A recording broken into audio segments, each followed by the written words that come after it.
En la provincia de Entre Ríos se está realizando un importante ejercicio de adiestramiento del Ejército en tierra, agua y aire del que participan más de 1.500 efectivos.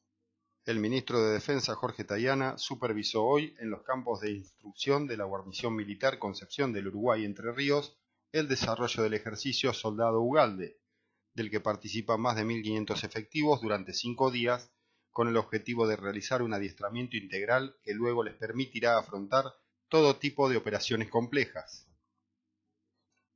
En estas ejercitaciones, que comenzaron el pasado lunes 17 de octubre y se extienden hasta el 21 de octubre en la Guarnición Militar Concepción del Uruguay, convergen medios de distintos orígenes, tales como elementos anfibios, elementos con capacidad QBN, químico, biológico, nuclear, equipos de alto rendimiento, materiales de puentes, actividades específicas del cuerpo de buzos del ejército y el uso y manejo de explosivos para capacitar al personal de acuerdo a las exigencias modernas del empleo.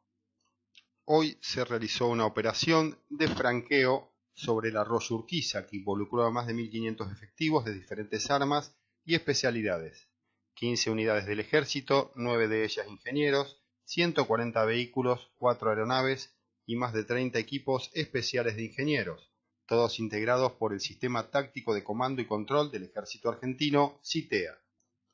El ejercicio lleva el nombre de Soldado Ugalde por Daniel Alberto Ugalde, soldado héroe de Malvinas que realizó el servicio militar obligatorio en la Compañía de Ingenieros de Combate 601 en Campo de Mayo y falleció en territorio argentino de Malvinas el 14 de junio de 1982.